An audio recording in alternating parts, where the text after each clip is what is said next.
You had the opportunity and obligation to ask about the ability for Heber City Airport to expand if Highway 189 is removed, and you failed to do so. You had an opportunity and obligation to ask about the projected expense of removing a 1.5 mile stretch of Highway 189 and rebuilding it a 1/4 mile away, and you failed to do so. Mike Davis, as Wasatch County Manager, you had the opportunity, responsibility, and obligation on December 18, 2018, to speak up during the Udot Preferred Route presentation, to ask how this route would impact the 31 families directly bordering and the 350 families within a 1/4 mile of the newly combined State Highway 189 and State Highway 40, and you failed to do so. You had the opportunity and obligation to ask about the ability for Heber City Airport to expand if Highway 189 is removed, and you failed to do so. You had an opportunity and obligation to ask about the projected expense of removing a 1.5 mile stretch of Highway 189 and rebuilding it a 1/4 mile away, and you failed to do so. Since the December 18th, 2018 UDOT presentation about this UDOT preferred route and following open house on February 20th, all Wasatch County Council and Heber City Council members have had an opportunity and an obligation to listen to, read, and respond to citizen comments. Some through emails, some through informal meetings, and some through official public council meetings. The position taken today of Wasatch County and Heber City not having a preferred route shows that there's been no action taken by the municipalities in regards to the comments and concerns from the community and working with the affected neighborhood communities. We would like each of our local government officials to be aware that the grandma requests have been made to UDOT, Heber City, Wasatch County, and Heber Valley Special Services District. In the request, we have asked for documents to be expedited and the fees waived in order to show that and ensure transparency through the bypass proposal process. The expedited and fee waiver requests have been initially granted by all entities, except for the request to Heber City. We have appealed that decision, and our city manager is currently reviewing that request. One of these emails received through the public grandma request by a public entity that we won't name here, but is available upon request, states the same thoughts that most people on the southwest corner of Heber have. August 8th, 2018. Gentlemen, could I ask a question? Why do you plan to run your proposed roadway over property that you do not own or have any title to? Even better is that you have planned this at taxpayers' expense without consulting property owners. You have not even shown the courtesy of notifying property owners of your plans. I'm sure at some point you are actually going to need cooperation from these landowners, whom of which you have not even shown the courtesy of notifying them of your desires. And once again, you're asking to have a public hearing without even as much mentioning to the largest property owner in the project area. Interesting. As citizens, we've been told that we need to wait for the EIS study, which is 2 to 5 years out. Jeremy just said that it was 3 to 5 years out. And it will determine the best route. However, an EIS study will use the preferred route submitted to them. This is the route that was approved with only 2 elected officials present on December 18th, 2018. Mayor Colleen Potter, County Councilman Kendall Crimpton. The other unelected officials present and were part of that decision were Heber City Manager Matt Brower, Mountain Land Association of Governments Director Sean Seeger, and Wasatch County Manager Mike Davis. The 2 to 5 year EIS study will not make recommendations on route changes. That was the job and the responsibility of the elected officials, and it didn't happen. In the 2 to 5 year time frame the EIS study will take, home values and families' future quality of life will be in limbo. As citizens, we've been told that the bypass route has been on the map for 20 years, and we shouldn't be surprised it's being used. Yet State Highway 189 has been on the map and in use for longer than anyone here has been alive, and it's being moved. A proposed roundabout, which is said to be the largest roundabout in Utah, perhaps the West, has never been on a map, and within 4 months it's being added. A little under 20 years ago, a small arterial road for 1200 South was on a map. But Heber City approved an Ivory Homes neighborhood development right through that road and moved the line south a block on a map to 1300 South into property the city doesn't own and has no easement to. Now Heber City is going to penalize these families and their quality of life and safety due to this oversight or intentional moving of a line on a map into property it never owned. As citizens, we've been told to come up with better solutions. However, the only changes that were made to the route proposed on August 7th, those changes that added a massive roundabout and skirted the sewer farm, making room for the Heber City Airport to expand, were not taken from citizen input. but by Airport and Heber Valley Special Service District managers in a meeting on August 8, 2018. Other solutions that have been made to Udot and Heber City officials, such as utilizing existing roads in Heber City as one-way streets, moving the city center to Midway Lane and Southfield Road, utilizing existing Highway 189 and Southfield Road, so only a less cost-effective environmental analysis would need to be done, making an intersection change similar to the Logan bypass, and even just to simply follow the action items on the existing 2003 Heber City Master Transportation Plan.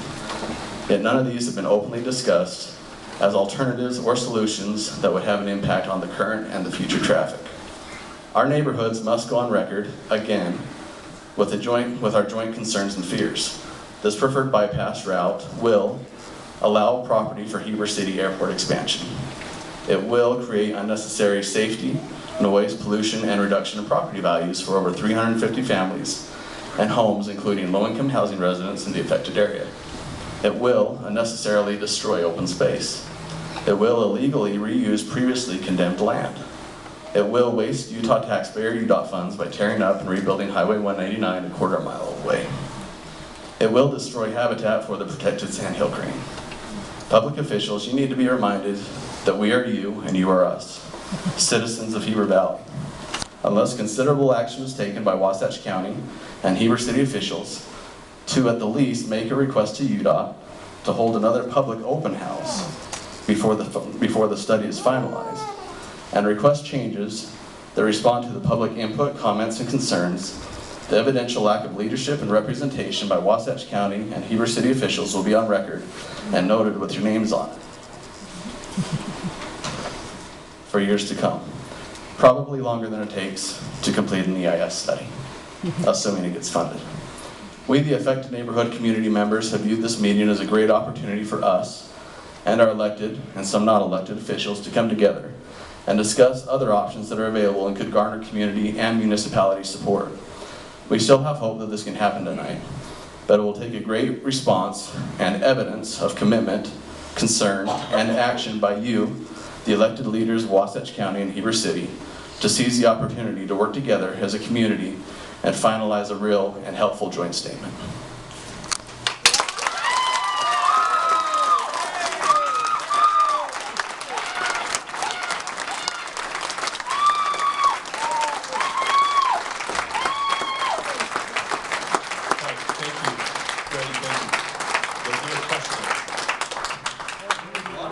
No. Did you have a question? I think there's a lot of questions. You want me to give you a copy of it? So No. Did you have a question? there's a lot of them that I think. Okay. So I think there may be a couple points. One is about how the EIS works and maybe how the planning study works. One of the panelists want to take that question? Please. Sean?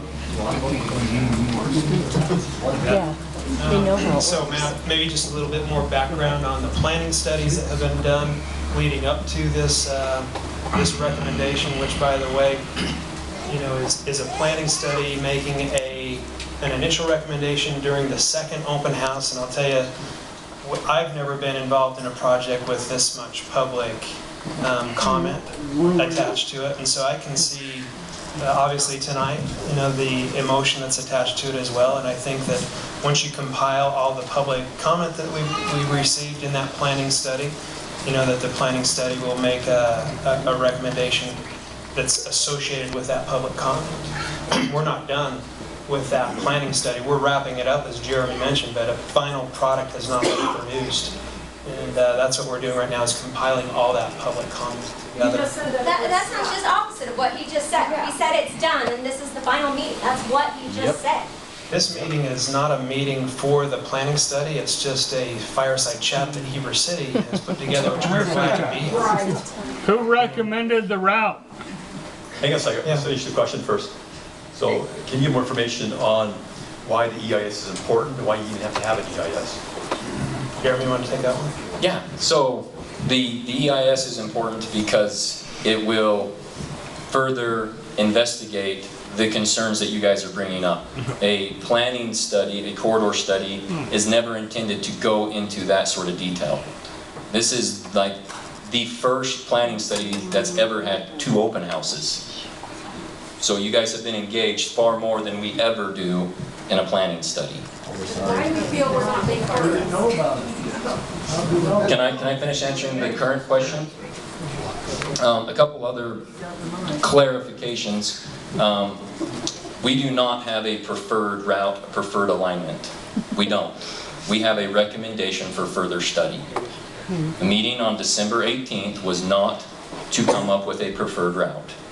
The meeting on December 18th was to inform Mike Davis of where the study was at, what had been talked about, and to get consensus between the county, the city, the state, and other team members of this study that this would be the recommended route for further investigation. An environmental study will take that information and look at it, and it will also take a step back and look at the whole valley. And it'll look at from big picture and again narrow down, refining its, as it goes through its process, refining information and come up with a preferred alignment at that point. This is a recommendation for further investigation. Just a quick point to add to that. So the environmental study has to follow the National Environmental Policy Act that was created back in 1967. Okay, so it's federally mandated. We follow this environmental process. It's very similar to what the department had to do with Provo Canyon and the realigning of that and the widening of that road. So this is while we were looking with this planning study from a 40,000 foot level to at least identify, are there some options that would help alleviate the traffic that's projected on Main Street in the future? Are there some options out there?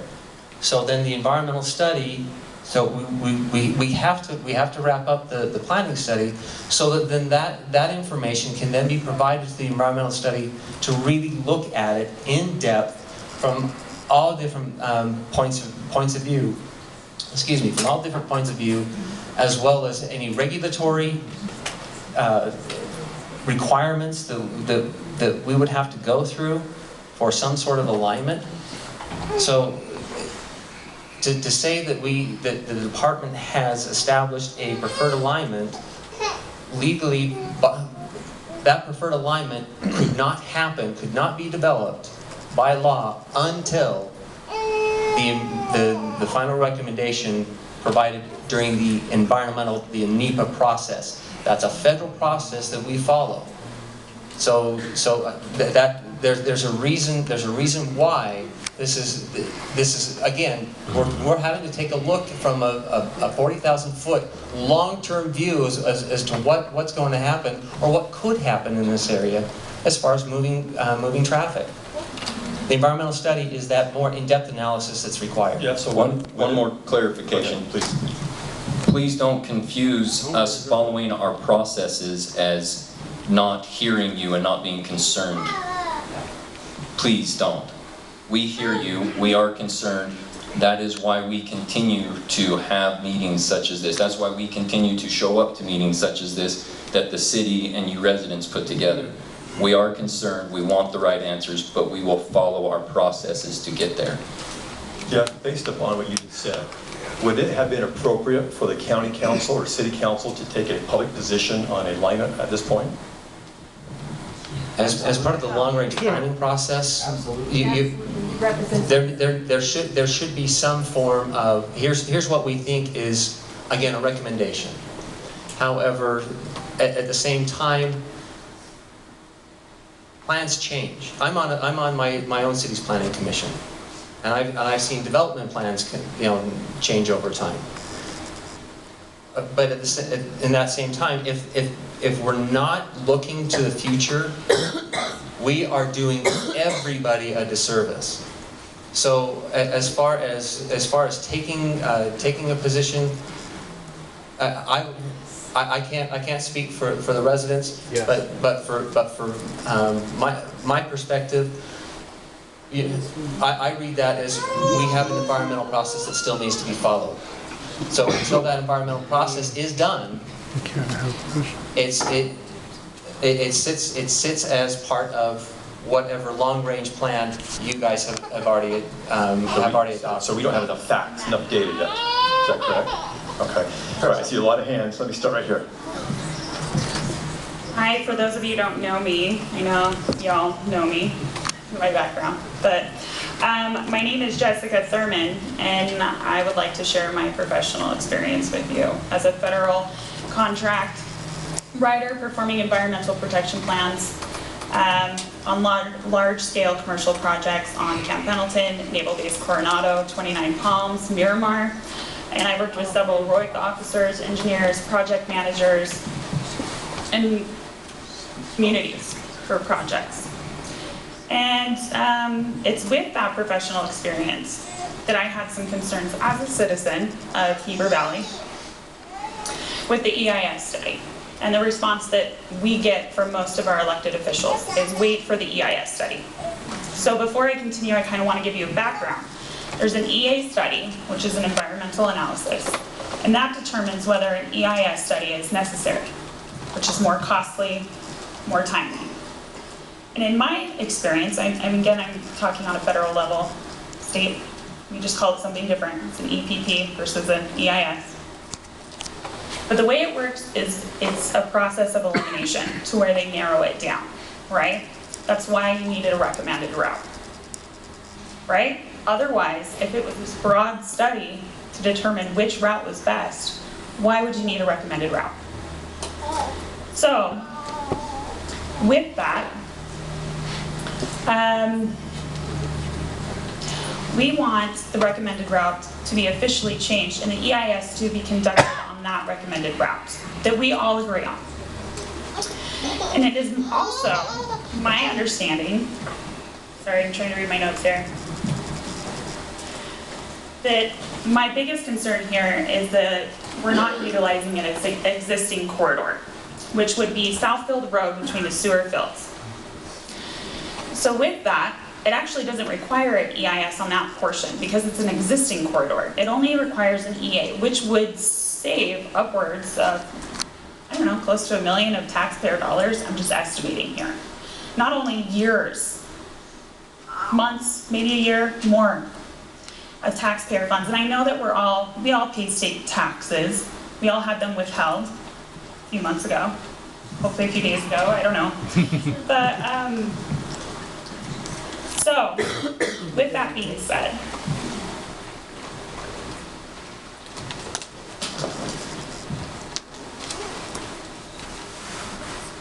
I'm just going to continue reading now.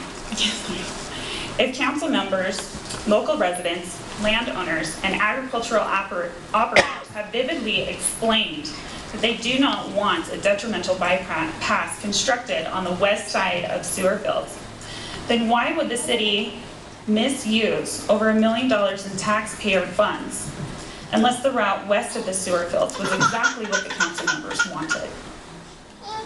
This route is not wanted, needed, required, or necessary, since the Southfield Road between the sewer fields has essentially already been approved. Also, due to my professional experience in large multi-million-dollar projects, I would like to caution and emphasize the importance to never exceed the extent necessary. Because this action doesn't just open the risk of years and even decades and costly delays due to injunctions and civil lawsuits. It also gives those requesting compensation for the loss and valuation of their homes, businesses, agricultural lands, and operations the evidence required to ensure they're awarded. This is something that we always had to consider on a federal level. And so I just want everyone to understand that they are going to be paying for an EIS that is not necessary on a portion of this bypass. We would like to use an existing corridor. So, that's it.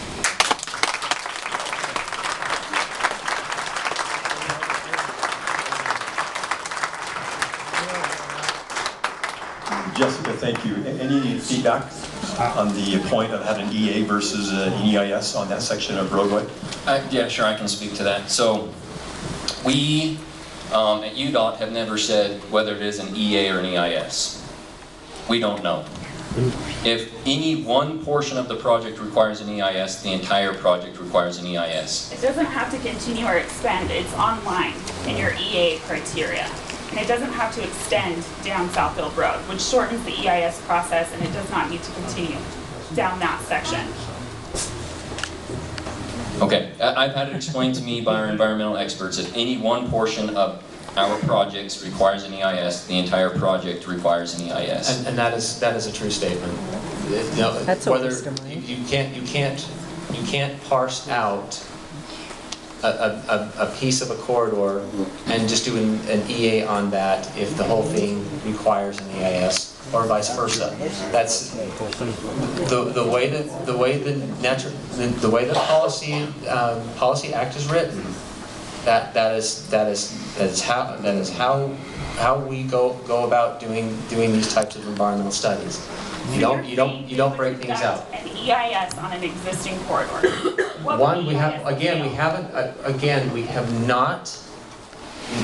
never said, the department's never said that this is going to be an EIS. Because you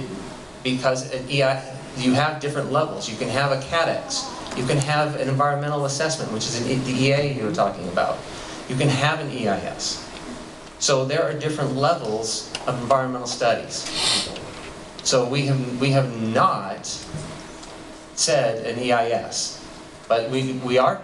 Actually, everyone has said EIS in every statement. EIS. EIS, they're all waiting Which is for the the cost EIS. assessment, because the EA just needs to be done by a project manager of UDOT. So let me suggest this, let's capture that on our action items. I think that's a fair question, and we'll dig in and do a little more research. Let me go to this gentleman. If I can have you stand up and speak really loud, I appreciate it. Yeah, hey, my name is Morris Tanner, and I've never held office here. I've only lived here for 40 years.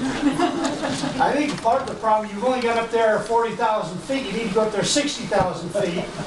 And I'd like to propose an alternative route that I don't think this is the first time this has been thought of, which most of the truck traffic is coming from the Uinta Basin, right down Strawberry. Yes. Why don't you get on Mill Road and come across by the cemetery? Now, I know there's an impact there, but there's no wetlands issues, there's no airport issues, there's no sewer district issues, but we're gonna have to relocate some of these people, and I'll give each one of them $10. And if everybody here gave them $10, they'd be glad to move. And so I just wanna propose an alternative route, and you can put it on the, maybe it's been talked about, I've never heard it talked about. I've heard this bypass, I think it's a great idea. And I think most of us here do. Yes. But I'll tell you, this preferred route that is the evolution of, you've got all these reasons, this has been proposed for all these years and all these years, all these years. Well, there's another alternative route that may be more desirable. I'll tell you part of the other problem, people coming down I-80 to the Wasatch Front would be tempted to cut through Heber if it gives them a shorter route to Provo. And that would increase the traffic. It would be problematic for what we're trying to accomplish. And if they had to go up toward Strawberry, where most of the truck traffic is, we want to get the trucks off of Main Street and bring them through Southfield Road. It's already, or Mill Road. I said Southfield, I'm sorry. Go through Mill Road and cut across there by the cemetery where those two LDS churches are. Maybe we can relocate one of those churches. but I'll tell you, that seems like a great idea, not only to me, but to many people, I'm assuming. And I've never heard of that route before. I think we ought to have two different, alternatives. We've got problems with wetlands, we've got problems with the airport, the aligning of Highway 189. Leave Highway 189 alone. Just go from Highway.